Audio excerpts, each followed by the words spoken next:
Hi, it's Mrs. Carlson back again today to read a couple of stories to you today. I'm here by myself, so hopefully you can see me and all is going well.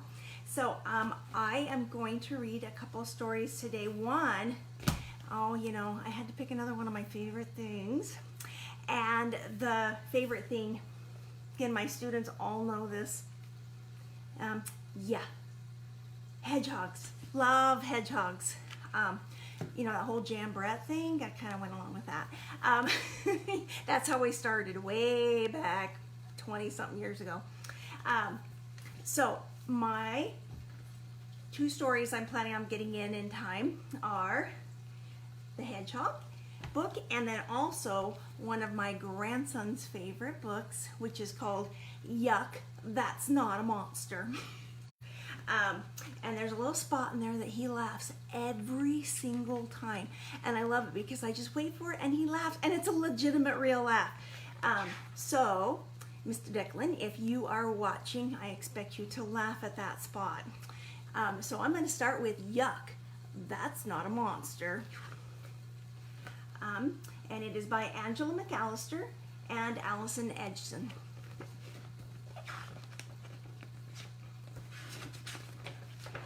Mr. and Mrs. Monster were very proud of their eggs.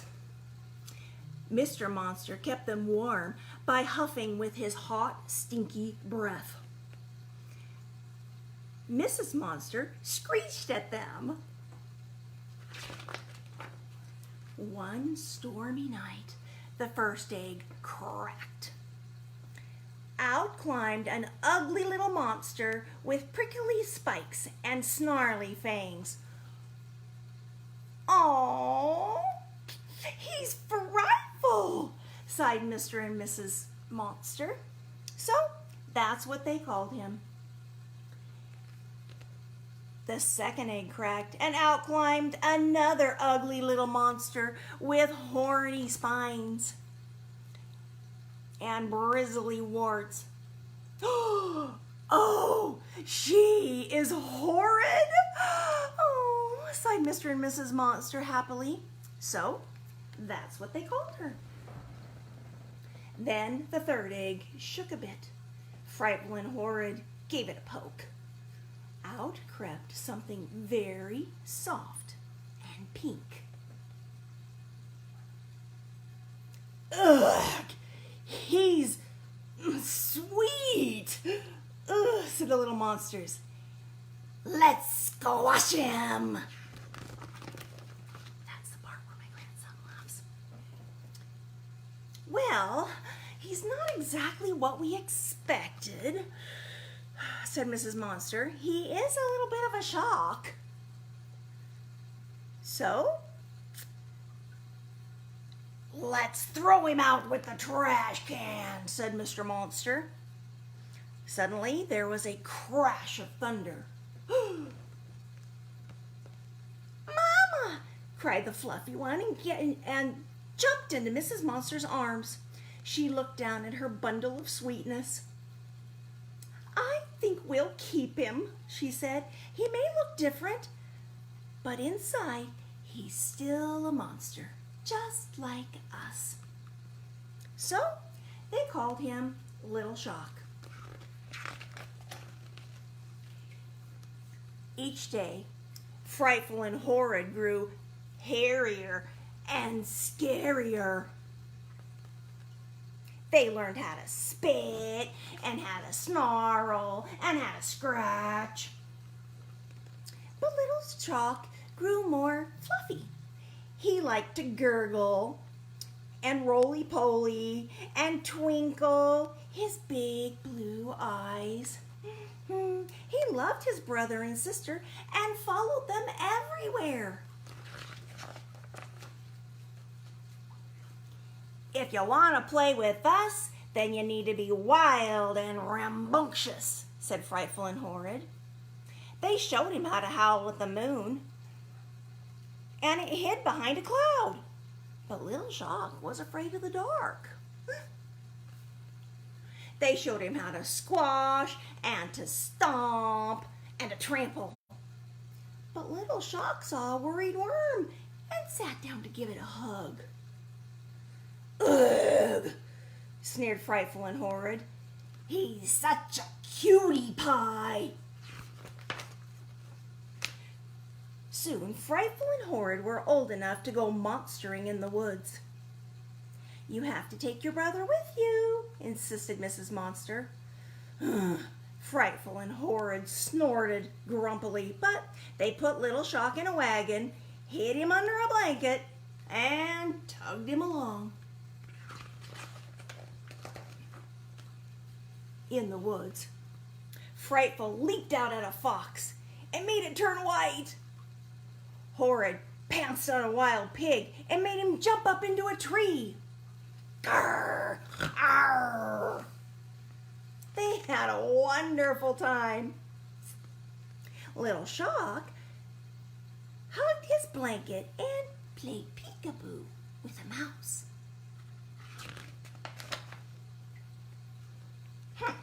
What are we gonna do now? Said Frightful. Let's find something big to scare, said Horrid. Something big rustled in the bushes ahead, so they crept up to it. Frightful and Horrid saw a hairy lump.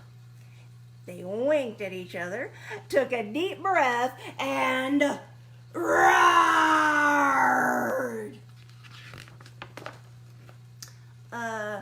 But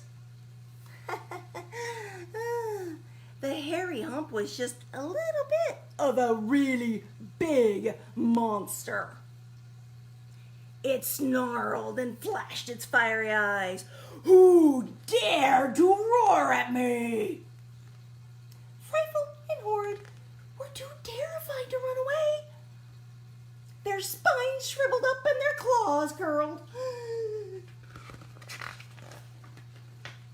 Suddenly, there's that word, suddenly, the big monster spotted Little Shock. Oh, cotton candy, he said. Little Shock stared up at the monster's face. His big blue eyes grew wider and wider. Then, he gave the monster a kiss right on its cheek. Yuck! The big monster wailed and dropped Little Shock in horror. He was so afraid that his fur turned frizzy and his bristles fell out. Help! It's adorable! And he ran away, crying for his mommy. Frightful and Horrid couldn't believe their eyes. You kissed him! You kissed him! They laughed. Horrid swung her little brother high up into the air and sat him on Frightful's shoulders. Maybe being cute is useful after all, she said, giving him a pinch. Little Shock just purred happily. Come on, said Frightful proudly. Let's all go home and kiss Mom and Dad. The end. I definitely think being cute and adorable is a good thing. Now, my other story today is Little Hedgehog's Big Day. Hedgehogs by Daniel and Heidi Howarth. Now, I'll tell you a little bit. This is about a hedgehog who's going to school. And so maybe you might think about this when we start a new way of going to school for a while. Maybe some of you are kind of nervous that it's not the same way. And you know what? I'm nervous too. And my students remember that first day of school way back when we talked about being scared and nervous and excited all at the same time. It's okay to be all of those things all at the same time.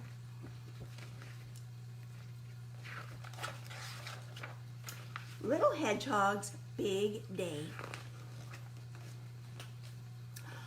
Only a few more days till you go to start big school, said Mom. Little Hedgehog smiled. He knew Mom was excited, so he pretended to be excited too. But really, his tummy was full of butterflies. That night, Hedgehog was too worried to sleep. He kept thinking about how big his school would be. Would there be a big table? Would there be a big chair? Would there be a really big teacher? In the morning, he knew what he needed to do. He had to get big, really big. But how? Exercise, said Rabbit. I bounce at least 100 times a day. It makes me strong and it makes my legs long. Rabbit stretched out his big bunny leg and Little Hedgehog compared it to his own. His looked tiny. Oh, and I eat carrots. Lots and lots and lots of carrots, Rabbit said before bouncing away.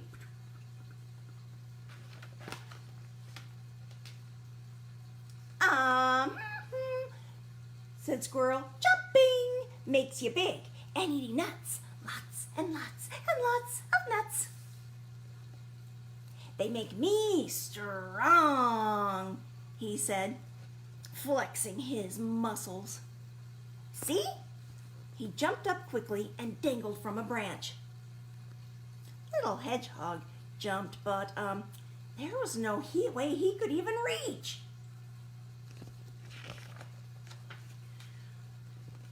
Stretching, yawned Badger. I get bigger every time I stretch.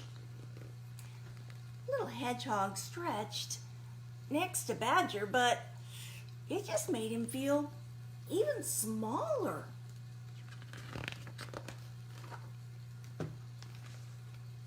So, Little Hedgehog tried to bounce like a rabbit, jump like a squirrel, and stretch like a badger, but he still didn't feel any bigger. What are you doing? Asked Ant. I need to be big, cried Little Hedgehog, for big school. Why? Said Ant. I'm small, but I can still do lots of things. When he got home, Little Hedgehog ran to find his mom. Do you think I'm ready for big school? He asked her. Well, she replied thoughtfully, let's take a look. She brought down a photo album from the shelf.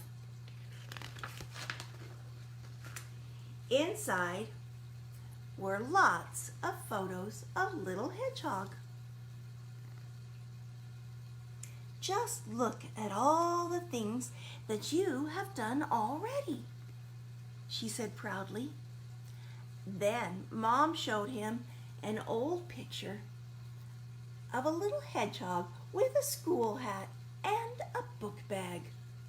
Oh, goodness, that was my first day of school, said Dad from the doorway.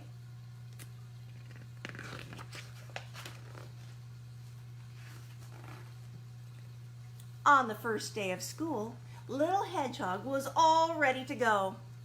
I look just like you, Dad, he said, smiling. Little Hedgehog went to school, and it wasn't so big after all. He took out his book and was just practicing his letters when... Whoa! You can write! Exclaimed Rabbit and Squirrel. "Wow," said Badger. "Can you show us?" they all said together. "Well, of course I can," he smiled. "I can do lots of things." That end. And you know what? You can do lots of things too. You know, maybe if you got out your photo album or looked at your mom or dad's phone and looked at all of the pictures when you were little or littler, you'll see how far you've come and how much you've grown and things that you can do that you maybe couldn't do before. And always trying something new is always a good thing. So my little grandson, who's 2, they can't even go to the parks right now. They're not allowed to. So he's learning how to ride his bike inside the house. So there's lots of things that we can do that during this time. And hopefully one of them is to listen to me read. So my time is up today. And hopefully, yesterday I didn't exactly figure out how to turn the camera off. So hopefully I'll be able to figure that one out today. But thanks for joining me. I won't be here tomorrow, but I will be back on Monday if I'm able to. If not, since I figured out how to post, I think, I will, I'll let you know if I can't because of being in meetings at school. So thank you so much for joining me and watching me read. I love reading, and I hope that you're learning to love it too.